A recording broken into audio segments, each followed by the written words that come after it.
ನೀವೇನು ನಮ್ಮ ಚಾನಲ್ಸ್ಗೆ ಸಬ್ಸ್ಕ್ರೈಬ್ ಆಗಿಲ್ಲ ಅಂದರೆ ಈ ಕೂಡಲೇ ಸಬ್ಸ್ಕ್ರೈಬ್ ಬಟನನ್ನು ಒತ್ತಿ, ಹಾಗೆ ಪಕ್ಕದಲ್ಲಿರುವ ಬೆಲ್ ಐಕಾನ್ನ ಕ್ಲಿಕ್ ಮಾಡಿ.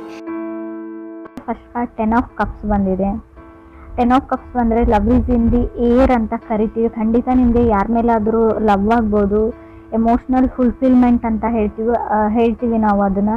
ಸೊ ಆಗಿದ್ರೆ ಕೂಡ ನೀವು ಖುಷಿಯಾಗಿರ್ತೀರ, ರಿಗ್ರೆಟ್ ಏನೂ ಮಾಡ್ಕೊಳ್ಳಲ್ಲ, ಸರಿಯಾದ ವ್ಯಕ್ತಿ ಅಂತ ಅನಿಸ್ಬೋದು, ಬ್ಲಿಸ್ಫುಲ್ ಅಂತ ಹೇಳುತ್ತೆ.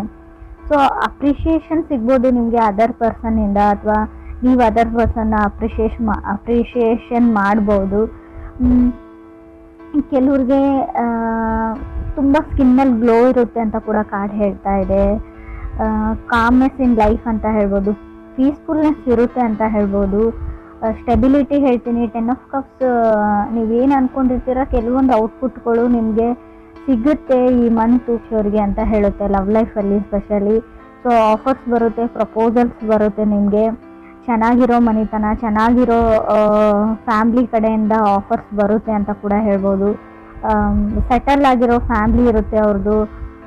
ಸೆಕೆಂಡ್ ಕಾರ್ಡ್ ನನಗೆ ನೈಟ್ ಆಫ್ ವಾಂಡ್ಸ್ ಬಂದಿದೆ.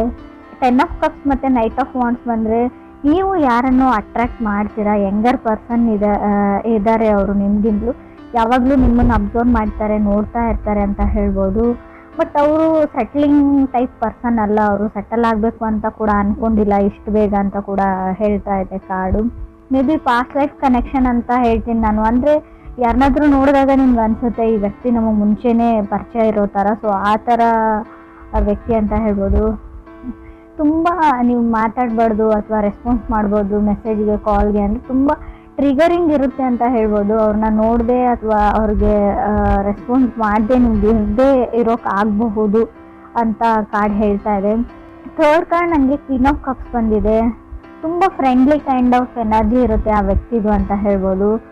ಹಿಂದೆ ಅವರು ಮೋಸ ಹೋಗಿದ್ದಾರೆ ಅಂತ ಹೇಳ್ಬೋದು, ತುಂಬ ಸರ್ತಿ ಅವರು ಮೋಸ ಹೋಗಿದ್ದಾರೆ ಅಂತ ಕೂಡ ಹೇಳ್ತಾ ಇದೆ. ಯಾರೋ ಅವ್ರಿಗೆ ಮೋಸ ಮಾಡಿದ್ದಾರೆ, ನಂಬಿಕೆ ದ್ರೋಹ ಮಾಡಿದ್ದಾರೆ ಅಂತ ಕೂಡ ಹೇಳ್ಬೋದು. ಕಾರ್ಡ್ಸ್ ಅದನ್ನೇ ಹೇಳ್ತಾ ಇದೆ. ಕೆಲವ್ರಿಗೆ ಸಿಂಗಲ್ ಇರೋರಿಗೆ ಸಿಂಗಲ್ ಆಗಿರಲ್ಲ ಅಂತ ಹೇಳುತ್ತೆ. ಕಮಿಟ್ಮೆಂಟ್ ಆ್ಯಂಡ್ ರಿಲೇಷನ್ಶಿಪ್ ಇದೆ ನಿಮಗೆ ಕೂಡ ಕಾರ್ಡ್ಸ್ ಹೇಳ್ತಾ ಇದೆ. ಫೋರ್ತ್ ಕಾರ್ಡ್ ನನಗೆ 8 ಆಫ್ ಸಾರ್ಟ್ಸ್ ಬಂದಿದೆ. ಖಂಡಿತವಾಗ್ಲೂ ನೀವು ಯಾವುದಾದ್ರು ಮೆಸೇಜೋ ಮೇಲೋ ಅಥವಾ ಕಾಲ್ಗೆ ವೇಟ್ ಮಾಡ್ತಾ ಇದ್ರೆ ಯು ವಿಲ್ ಗೆಟ್ ಮೆಸೇಜ್ ಅಂತ ಕಾರ್ಡ್ ಹೇಳ್ತಾ ಇದೆ. ಬಟ್ ನಿಮ್ಗೆ ಅನ್ಸ್ಬೋದು ಇವ್ರು ಯಾರೋ ನಮ್ಗೆ ಗೊತ್ತಿರೋರೇ ಅಂತ ಅನ್ಸ್ಬೋದು, ಬಟ್ ಸೇಮ್ ಪರ್ಸನ್ ಇದ್ದಾರೆ ಅಂತ ಅನ್ಸ್ಬೋದು, ಇವರು ಅದೇ ಥರನೇ ಇದ್ದಾರೆ ಅಂತ ಅನ್ಸ್ಬೋದು. ಬಟ್ ಇದು ಡಿಫ್ರೆಂಟ್ ಪರ್ಸನ್ನಿಂದ ನಿಮಗೆ ಪ್ರಪೋಸಲ್ ಬರುತ್ತೆ, ಮೆಸೇಜ್ ಬರುತ್ತೆ. ಇವರು ಎಲ್ಲರ ಥರ ಅಲ್ಲ ಅಂತ ಕಾರ್ಡ್ ಹೇಳ್ತಾ ಇದೆ. ಮೇ ಬಿ ನೀವು ಎಲ್ಲರ ಥರ ಅಲ್ಲ. ಕ್ರಾಸ್ ವಾಚರ್ಸ್ ಯಾರಾದರೂ ರೀಡಿಂಗ್ ನೋಡ್ತಾ ಇದ್ರೆ, ಸೊ ನಿಮಗೆ ಗೊತ್ತಿರೋ ಅಥವಾ ನಿಮ್ಗೆ ಇಷ್ಟ ಆಗ್ತಾ ಇರೋ ವ್ಯಕ್ತಿ ಸೊ ಎಲ್ಲರ ಥರ ಅಲ್ಲ ಅಂತ ಕಾರ್ಡ್ ಹೇಳ್ತಾ ಇದೆ. ಫಿಫ್ತ್ ಕಾರ್ಡ್ ನನಗೆ ಡೆವಿಲ್ ಕಾರ್ಡ್ ಬಂದಿದೆ. ಹೇಳ್ತೀವಲ್ಲ ನಮಗೆ ನಾವೇ ಶತ್ರುಗಳು ಅಂತ, ಹಾಗೆ ಡೆವಿಲ್ ಕಾರ್ಡ್ ಬಂದರೆ ನಿಮಗೆ ನೀವೇ ಶತ್ರು ಆಗ್ತಾ ಇದ್ದೀರಾ ಅಂತ ಹೇಳ್ಬೋದು. ಫಿಯರ್ ಆಫ್ ಕಮಿಟ್ಮೆಂಟ್ ಅಂತ ಹೇಳ್ತೀವಿ. ಯಾರ ಜೊತೆನಾದರೂ ಕಮಿಟ್ ಆಗೋಕ್ಕೆ ನಿಮ್ಗೆ ಭಯ ಆಗ್ತಾ ಇದೆ ಇತ್ತೀಚೆಗೆ ಅಂತ ಹೇಳ್ಬೋದು. ಯಾಕಂದರೆ ಎಲ್ಲರೂ ಅದೇ ಥರನೇ ಇರ್ತಾರೆ, ಎಲ್ಲರೂ ಮೋಸ ಮಾಡೋ ವ್ಯಕ್ತಿಗಳು, ಎಲ್ಲರೂ ಸ್ವಾರ್ಥಿಗಳು ಅಂತ ನಿಮ್ಗೆ ಅನಿಸ್ಬೋದು. ಅಥವಾ ವೈಸ್ ವರ್ಸ ರೀಡಿಂಗ್ ಇದು ಅದರ್ ಪರ್ಸನ್ಗೂ ಹಿಂಗೆ ಅನಿಸ್ಬೋದು, ನೀವು ಎಲ್ಲರ ಥರನೇ ಅಂತ ಅನಿಸ್ಬೋದು. ಸಿಕ್ಸ್ತ್ ಕಾರ್ಡ್ ನನಗೆ ಏಸ್ ಆಫ್ ಕಪ್ಸ್ ಬಂದಿದೆ. May be coming from hurt ಅಂತ ಹೇಳುತ್ತೆ. ನಿಮಗೆ ಮುಂಚೆ ತುಂಬ ಹರ್ಟ್ ಆಗಿರ್ಬೋದು ಅಥವಾ ಅದರ್ ಪರ್ಸನ್ಗೆ ತುಂಬ ಹರ್ಟ್ ಆ್ಯಂಡ್ ಡ್ರಾಮಾನ ನೀವು ನೋಡಿದ್ದೀರಾ. ಬಟ್ ಇಲ್ಲಿ ಅಂದರೆ ಮೂನ್ ಬೇಸ್ ನಕ್ಷತ್ರ ಅಂತ ಹೇಳ್ತೀವಿ. ಸ್ವಲ್ಪ ಮೂಡಿ ಇರ್ತಾರೆ ಆ ಪರ್ಸನ್, ನೀವು ಅಥವಾ ಅದರ್ ಪರ್ಸನ್ ತುಂಬ ಮೂಡಿ, ಜಾಸ್ತಿ ಮಾತಾಡಲ್ಲ. ಸೊ ಯಾವಾಗಾದರೂ ಮೂಡ್ ಬಂದಾಗ ಅಷ್ಟೇ ತುಂಬ ಮಾತಾಡ್ತೀರಾ, ಇಲ್ಲ ಅಂದರೆ ಇಲ್ಲ, ಸುಮ್ಮನೆ ಇರ್ತೀರಾ ಅಂತ ಕೂಡ ಏಸ್ ಆಫ್ ಕಪ್ಸ್ ಹೇಳ್ತಾ ಇದೆ. ಸೆವೆಂತ್ ಕಾರ್ಡ್ ನಮಗೆ ಹೈರ್ ಫ್ರೆಂಡ್ ಬಂದಿದೆ. ಹೈರ್ ಫ್ರೆಂಡ್ ಕಾರ್ಡ್ನ ನಾವು ಮ್ಯಾರೇಜ್ ಪ್ರಪೋಸಲ್ ಕಾರ್ಡ್ ಅಂತ ಹೇಳ್ತೀವಿ. ಪ್ರಪೋಸಲ್, ರಿಲೇಷನ್ಶಿಪ್, ಮ್ಯಾರೇಜ್ ಅಂತ ಹೇಳ್ಬೋದು. ಯು ನೀಡ್ ಟು ರೆಡಿ ಅಂತ ಹೇಳ್ತೀನಿ. ನಿಮಗೆ ಮನೆಯಲ್ಲಿ ಏನಾದರೂ ಪ್ರಪೋಸಲ್ ಹುಡುಕ್ತಾ ಇದ್ದಾರೆ, ಮದುವೆ ಮಾಡಬೇಕು ಅಂತ ಅಂದ್ಕೊಂಡಿದ್ದಾರೆ ಫ್ಯಾಮ್ಲಿ ಅಂದರೆ ನೀವು ರೆಡಿಯಾಗಿರಿ ಅಂತ ನಾನು ಹೇಳ್ತೀನಿ. ಯಾಕಂದರೆ ಇಷ್ಟರಲ್ಲೇ ನಿಮ್ಮ ಮದುವೆ ಫಿಕ್ಸ್ ಆಗುತ್ತೆ, ಸೊ ಎಂಗೇಜ್ಮೆಂಟ್ ಫಿಕ್ಸ್ ಆಗುತ್ತೆ ಅಂತ ಕೂಡ ಕಾರ್ಡ್ಸ್ ಹೇಳ್ತಾ ಇದೆ. ನಿಮಗೆ ಟೈಮ್ ಬೇಕು ಅದು ಇದು ಅಂದರೆ ನೀವು ಫ್ಯಾಮ್ಲಿಗೆ ಮುಂಚೆನೇ ಹೇಳಿಬಿಡಿ, ಇಲ್ಲಾಂದರೆ ಎಲ್ಲನೂ ಸಡನ್ ಆಗಿ ನಡೆದು ಹೋಗುತ್ತೆ ಅಂತ ಕೂಡ ಕಾರ್ಡ್ಸಲ್ಲಿ ಶೋ ಆಗ್ತಾ ಇದೆ. ಸೊ ಇದಕ್ಕೆ ನೀವು ವೇಟ್ ಮಾಡ್ತಾ ಇರೋರಿಗೆ ನಾನು ಕಂಗ್ರಾಟ್ಸ್ ಹೇಳ್ತೀನಿ. 8th ಕಾರ್ಡ್ ನನಗೆ ಫೂಲ್ ಕಾರ್ಡ್ ಬಂದಿದೆ. ತುಂಬ ನಿಮಗೆ ಭಯ ಇದೆ ಯಾರನ್ನಾದ್ರೂ ನಂಬಕ್ಕೆ ಅಂತ ಅನಿಸುತ್ತೆ. ಸೊ ಟ್ರಸ್ಟ್ ಇಶ್ಯೂಸ್ ಅಂತ ಹೇಳ್ಬೋದು. ಯಾರನ್ನೂ ಎಲ್ಲರ ಮೇಲೂ ನಂಬಿಕೆ ಕಳ್ಕೊಂಡಿದ್ದೀರಾ ಕೆಲವರು ಅಂತ ಹೇಳುತ್ತೆ, ಎಲ್ರಿಗೂ ಅಲ್ಲ. ಫೂಲ್ ಕಾರ್ಡ್ ಮೇ ಬಿ ನೀವು ಸ್ಟೂಡೆಂಟ್ಸ್ ಆಗಿದ್ದರೆ ಅಥವಾ ಸೊ ನಾರ್ಮಲಿ ಏನಾದರೂ ಸ್ಟಡೀಸ್ ಮಾಡ್ತಾಯಿದ್ರೆ ಓವರ್ ಕಾನ್ಫಿಡೆಂಟಲ್ಲಿ ಏನನ್ನೂ ಹೇಳಕ್ಕೆ ಹೋಗಬೇಡಿ, ಮಾಡೋಕ್ಕೆ ಹೋಗಬೇಡಿ ಅಂತ ಹೇಳ್ತೀನಿ. ಸಜೆಷನ್ ಥರ ತೊಗೊಳ್ಳಿ ನೀವು. ಹೇಳ್ತಾರಲ್ವ ನೆಲ ನೋಡ್ಕೊಂಡು ನಡೀರಿ ಅಂತ. ಸೊ ಹಾಗೆ 9th ಕಾರ್ಡ್ ನನಗೆ ಲವರ್ಸ್ ಕಾರ್ಡ್ ಬಂದಿದೆ. ಸೊ ನೀವೆಷ್ಟೇ ಈ ವ್ಯಕ್ತಿಯಿಂದ ದೂರ ಹೋಗಬೇಕು ಅಂತ ಅಂದ್ಕೊಂಡ್ರು ಕೂಡ ಅಷ್ಟೇ ಹತ್ತಿರ ಆಗ್ತೀರಾ. ಲಾ ಆಫ್ ಅಟ್ರಾಕ್ಷನ್ ಹಂಗೆ ವರ್ಕ್ ಆಗ್ತಾ ಇದೆ. ಸೊ ಆ ವ್ಯಕ್ತಿಯಿಂದ ನೀವು ದೂರ ಓಡೋಗೋಕ್ಕಾಗಲ್ಲ ಅಂತ ಕಾರ್ಡ್ ಹೇಳ್ತಾ ಇದೆ. ಲವರ್ಸ್ ಕಾರ್ಡ್ ಬಂದಿರೋದ್ರಿಂದ love is in the air ಅಂತ ಹೇಳ್ತೀನಿ. ತುಂಬ ಎಮೋಷ್ನಲ್ ಫುಲ್ಫಿಲ್ಮೆಂಟ್ ಇರುತ್ತೆ, ನೀವು ಖುಷಿಯಾಗಿರ್ತೀರಾ, ಎಮೋಷ್ನಲಿ ಸ್ಯಾಟಿಸ್ಫೈಡ್ ಆಗಿರ್ತೀರಾ. ಅವ್ರು ನೀವು ಅಥವಾ ನಿಮ್ಮನ್ನು ಕನೆಕ್ಟ್ ಆಗಿರೋ ಅದರ್ ವ್ಯಕ್ತಿ ಕೂಡ ಆಗಿರ್ಬೋದು. 10th ಕಾರ್ಡ್ ನನಗೆ 10 ಆಫ್ ಸಾರ್ಟ್ಸ್ ಬಂದಿದೆ. ಈ ವ್ಯಕ್ತಿ ಹೊಸ ವ್ಯಕ್ತಿ ಅಂತ ಹೇಳ್ತೀನಿ, ಹಳೆ ವ್ಯಕ್ತಿ ಅಂತ ಹೇಳಲ್ಲ. ಫೀಲಿಂಗ್ಸ್ ಇದೆ ಅದರ್ ಪರ್ಸನ್ಗೆ ನಿಮ್ಮ ಮೇಲೆ ಅಂತ ಸ್ಟ್ರಾಂಗ್ ಆಗಿ ಶೋ ಆಗ್ತಾ ಇದೆ ಕಾರ್ಡ್ಸಲ್ಲಿ. 10 ಆಫ್ ಸಾರ್ಟ್ಸ್ ಇರೋದ್ರಿಂದ ಮೇ ಬಿ ಹೊಸ ಮನೆ, ಹೊಸ ವ್ಯಕ್ತಿ, ಹೊಸ ಫ್ಯಾಮಿಲಿ ಅಂತ ಹೇಳ್ಬೋದು. 11th ಕಾರ್ಡ್ ನನಗೆ 4 ಆಫ್ ಕಪ್ಸ್ ಬಂದಿದೆ. ಕಾಂಪ್ರಮೈಸಿಂಗ್ ಅಂತ ಹೇಳ್ಬೋದು. ತುಂಬ ಜನ ನಿಮ್ಮನ್ನು ಚೇಂಜ್ ಮಾಡೋಕ್ಕೆ ಟ್ರೈ ಮಾಡ್ತಾರೆ ಇವ್ರಿಗೆ ಅಂತ ಕೂಡ ಕಾರ್ಡ್ ಹೇಳ್ತಾ ಇದೆ. ಹಿಂಗಿರಬೇಡ, ಹಂಗಿರು ಅಂತ ಹೇಳ್ಬೋದು.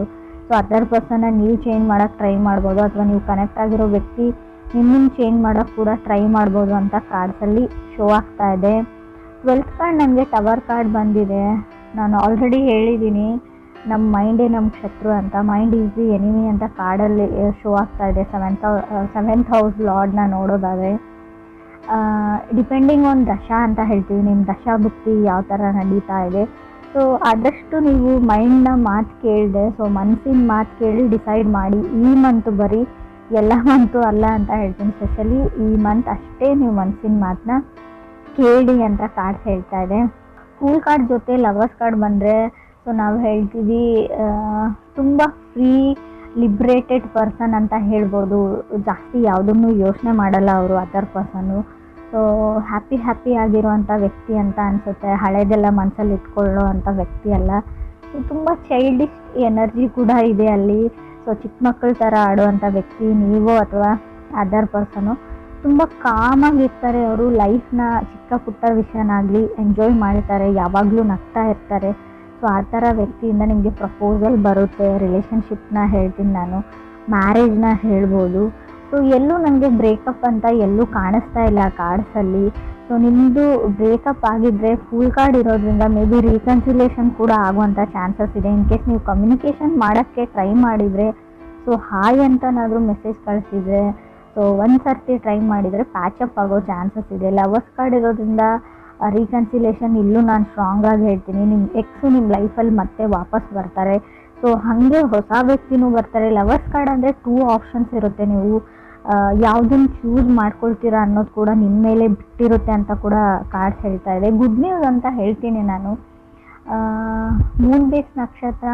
ಸೊ ಮೇ ಬಿ ಸ್ವಲ್ಪ ಮೂಡಿ ಇರ್ತಾರೆ ಅವರು, ಆ ವ್ಯಕ್ತಿ, ಅಥವಾ ನೀವು ಮೂಡಿ ಇರ್ಬೋದು ಅಂತ ಹೇಳುತ್ತೆ. ಫಸ್ಟ್ ಕಾರ್ಡ್ ಪ್ರಕಾರ ನೋಡೋದಾದರೆ 10 ಆಫ್ ಕಪ್ಸ್ ಬಂದಿರೋದ್ರಿಂದ ಯಾರ್ಯಾರು ಸಿಂಗಲ್ ಇದ್ದೀರಾ, ಸೊ ಅವರಿಗೆ ಖಂಡಿತವಾಗ್ಲೂ ಸಮ್ಮನ್ ಸ್ಪೆಷಲ್ ಥರ ವ್ಯಕ್ತಿ ನಿಮ್ಮ ಲೈಫಲ್ಲಿ ಬರ್ತಾರೆ ಈಗ ಈ ಮಂತು ಅಂತ ಹೇಳಿ ತುಂಬ ಜನನ ನೀವು ಅಟ್ರ್ಯಾಕ್ಟ್ ಮಾಡ್ತೀರಾ. ತುಂಬ ಜನ ಫ್ರೆಂಡ್ಲಿ ಟೈಪ್ ಆಫ್ ಎನರ್ಜಿ ಇರೋದ್ರಿಂದ ತುಂಬ ಜನ ಒಂದು ಗ್ರೂಪ್ ಥರ ಇರುತ್ತೆ ನಿಮ್ಮದು.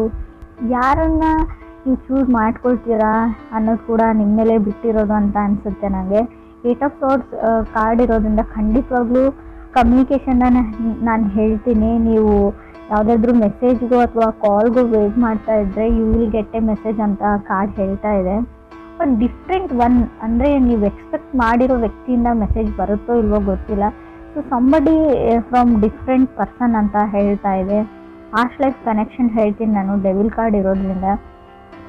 ಡೆವಿಲ್ ಕಾರ್ಡ್ ಯಾವ ಥರ ಅಂದರೆ, ಇಲ್ಲದೆ ಇರೋದ್ರ ಬಗ್ಗೆ ನೀವು ಜಾಸ್ತಿ ಯೋಚನೆ ಮಾಡ್ತೀರಾ. ಇದಿರ್ಬೋದಾ, ಇದು ಹಿಂಗೇನಾ. ಆ್ಯಕ್ಚುಲಿ ಅದು ಪ್ರಾಕ್ಟಿಕಲಿ ನೋಡೋದಾದರೆ ಆ ವಿಷಯ ಇರೋದೇ ಇಲ್ಲ, ಆ ಸಿಚುವೇಶನ್ ನಿಮ್ಮ ಲೈಫಲ್ಲಿ ಬರೋದೇ ಇಲ್ಲ ಅಂತ ಅನಿಸುತ್ತೆ. ಸೊ ತುಂಬ ನೆಗೆಟಿವ್ ಅಥವಾ ಟಾಕ್ಸಿಕ್ ಥಿಂಕಿಂಗ್ನ ಬಿಡಿ ಅಂತ ಹೇಳ್ತೀನಿ. ಡಿಲೇ ಅಂತ ಏನಿತ್ತು ಅವ್ರ ಲೈಫಲ್ಲಿ ಅದು ಮುಗ್ದಿದೆ ಅಂತ ಹೇಳ್ಬೋದು. ನಿಧಾನ ಅನ್ನೋದು ಮುಗ್ದಿದೆ. ಹ್ಯಾಪಿನೆಸ್ ಓವರ್ಲೋಡೆಡ್ ಅಂತ ಹೇಳ್ತೀನಿ. ನಿಮ್ಮ ರೀಡಿಂಗಲ್ಲಿ ಫುಲ್ ಖುಷಿಯಾಗಿರೋ ಲವ್ ಲೈಫ್ ರೀಡಿಂಗ್ ಇದು ಅಂತ ನಂಗೆ ಅನಿಸುತ್ತೆ. ರಿಲೇಷನ್ಶಿಪ್ ರೀಡಿಂಗ್ ಆದರೂ ತೊಗೊಳ್ಳಿ ನೀವು. ತುಂಬ ಖುಷಿಯಾಗಿರ್ತೀರಾ.